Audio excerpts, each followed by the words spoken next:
নমস্কার বন্ধুরা, আমি অরিন্দম। এডি অ্যাভিয়ারি চ্যানেলের আরেকটি নতুন ভিডিওতে আপনাদের সবাইকে স্বাগত জানাই।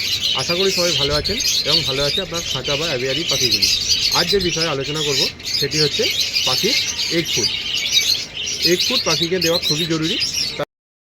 আমরা ব্রিডার, আমাদের কাছে সবথেকে আনন্দের বিষয় হচ্ছে যে আমাদের ঘরে পোষা পাখিটি থেকে বাচ্চা পাওয়া। শুধু বাচ্চা পেলে হবে না, বাচ্চাটিকে সুস্থভাবে বড় করে তোলা একটি চ্যালেঞ্জের বিষয় হয়ে দাঁড়ায়। তো পাখির বাচ্চাটিকে সুস্থভাবে বড় করে তোলা এবং তাদের পেরেন্টসদের সুস্থতার জন্য অবশ্যই পাখিকে সফট ফুড দিতে হবে।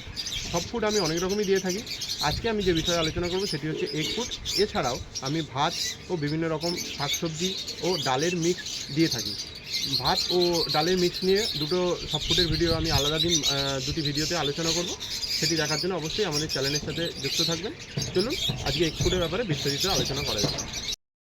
এগ ফুড তৈরির আগে আমাদের জানতে হবে যে এগ ফুড কী এবং কেন এটি পাখিকে দিতে হয়।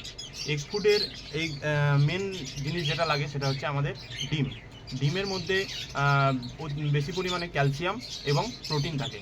ক্যালসিয়ামের কারণে পাখির যে বিভিন্ন রোগ হয় বা অসুবিধা হয় সেগুলি থেকে বাঁচার জন্য আমাদের এগ ফুড অবশ্যই দিতে হবে।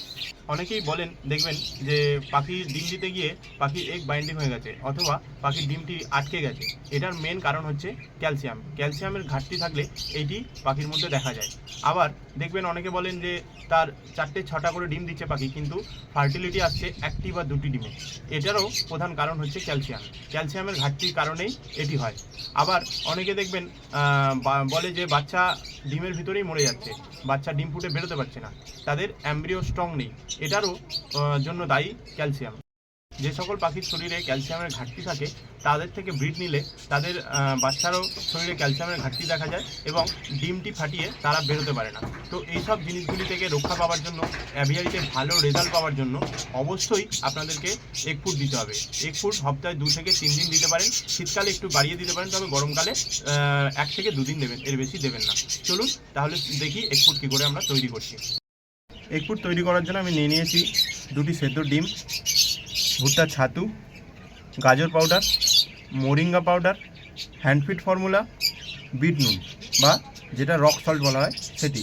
এখানে আজানো চিড়ে, এটি হচ্ছে প্রিবায়োটিক বা প্রোবায়োটিক পাউডার গাটোয়েল, আর এটি হচ্ছে একটি চপার যেটাতে করে আমি ডিমটা গ্রেট করব। তাহলে দেখে নিলেন যে এগ ফুড বানাতে কী কী লাগছে। চলুন এটি শুরু করি এবার। তো বন্ধুরা, ডিমটাকে ওই গ্রেটারের মধ্যে গ্রেট করে নিলাম। আপনারা চাইলে চিলি কাটারও ইউজ করতে পারেন। এরপর আস্তে আস্তে সব জিনিসগুলো এর মধ্যে দেবো। প্রথমে চিড়েটা দিয়ে দেবো, তারপরে এতে মেশাচ্ছি ভুট্টার ছাতু, তারপরে দিলাম গাজর পাউডার, তারপরে দিচ্ছি মোরিঙ্গা পাউডার,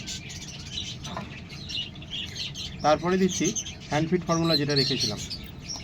তারপরে এর মধ্যে পরিমাণ মতো একটু নুন দিয়ে দেবো, যেটা পাখির শরীরে নুনের ঘাটতি কমানোর জন্য কাজে লাগবে।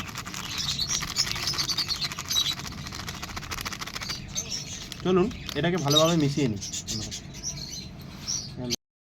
নিই। এটা আমি 2-2.5 মুঠো মতো চিড়ে নিয়েছি এবং 2টো ডিম নিয়েছি। এটা আমার 30 পেয়ার লাভবার্ড ও কিছু বদ্রি এদিক ওদিক করে মোটামুটি 50 পেয়ার পাখির জন্য আমি এটা তৈরি করেছি। যাদের পাখি কম সেক্ষেত্রে আপনারা এগুলি কম কম নেবেন। অনেকে এর সাথে বিভিন্ন রকম শাকসবজিও দিতে পারেন। আমার শাকসবজি দেওয়ার মতো অতটা সময় হয় না বলে আমি এই পাউডারগুলো কিনে রেখেছি। তো মোরিঙ্গা পাউডারটা দেওয়ার মেন উদ্দেশ্য, এখন আপনারা সবাই জানেন যে লাভবার্ডের পক্সের সিজন চলছে। এই সময় সজনে পাউডারটা দেওয়াটা খুবই জরুরি। এতে ওদের যে পক্সের যে সমস্যা হয় তা থেকে এটা প্রতিকার হিসেবে কাজ করে এবং আমি এটা বছরে সারা বছরই দিয়ে থাকি। এই সময়টা একটু বেশি দিই। আর আলাদা আলাদা সব ফুড যে আমি বানাবো তাতে আলাদা আলাদা আরও পাউডার আছে যেগুলি আমি রেখেছি, সেগুলি আপনাদের দেখিয়ে দেবো। দেখুন, এগ ফুডের সাথে অনেকেই অনেক রকম সবজি দিয়ে থাকে, কিন্তু আমার সেই সময়টা হয় না বলে আমি এগুলি পাউডার ফর্মে কিনে রেখেছি। যাদের কাছে সময় আছে তারা সবজি দিতে পারেন, তাদের সেটা সবথেকে বেস্ট। যদি সম্ভব না হয় তাহলে এই পাউডারগুলি ইউজ করতে পারেন, এতেও খুব ভালো রেজাল্ট পাওয়া যায়। এই পাউডারগুলি আমি ফ্লিপকার্ট থেকে কিনেছি, আপনারা চাইলে ওখান থেকে পারচেস করে নিতে পারেন। আপনাদের সুবিধার্থে এই ইনফরমেশানটিও আমি দিয়ে রাখলাম। এর মধ্যে ভুট্টার ছাতু ইউজ করেছি, আপনারা দেখলেন। তো যাদের ভুট্টার ছাতু পাওয়া যায় না, যাদের কাছে বা যাদের এরিয়াতে পাওয়া যায় না, তারা কাটিং ভুট্টাটাকে সিদ্ধ করে এর মধ্যে দিতে পারেন। ভুট্টা পাখির বাচ্চার জন্য খুবই উপকারী একটি জিনিস। আমি ভুট্টাটা দিতে পারি না, সেই জন্য ভুট্টার ছাতু রেখে দিয়েছি। আর ভুট্টা দেওয়ার সময় অনেক সমস্যাও থাকে, ভুট্টা সিদ্ধ করারও ঝামেলা থাকে একটা, সেই কারণে ভুট্টার ছাতু দিয়েছি। তো অনেকে ছোলার ছাতুও দিতে পারেন, সেটাও খুব ভালো কাজ করে। দেখুন আমি এটি তৈরি করে নিয়েছি। চেষ্টা করবেন এটিকে সম্পূর্ণ শুকনো শুকনো করে রাখার, কারণ ভিজে ভিজে থাকলে পাখিরা খেতে চায় না এবং এর মধ্যে ফাঙ্গাস তাড়াতাড়ি আসে। এবং এটিকে দেওয়ার পরে চেষ্টা করবেন 2 থেকে 3 ঘন্টার বেশি না রাখার, তাতে অসুবিধা হবে এবং ফাঙ্গাস আসতে পারে বেশি। চলুন এর মধ্যে গাট অয়েলটা মিশিয়ে নিই।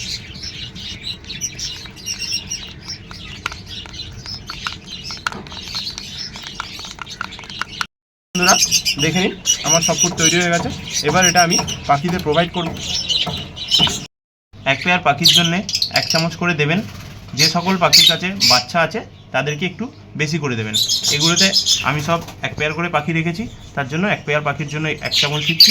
বন্ধুরা দেখলেন কীভাবে আমি খুব সহজে এগ ফুড তৈরি করলাম, এবং আপনারাও এটি তৈরি করুন এবং আপনাদের পাখিদের প্রোভাইড করুন, দেখবেন খুব ভালো রেজাল্ট পাবেন। আশা করছি আমার এই ভিডিওটি আপনাদের ভালো লেগেছে।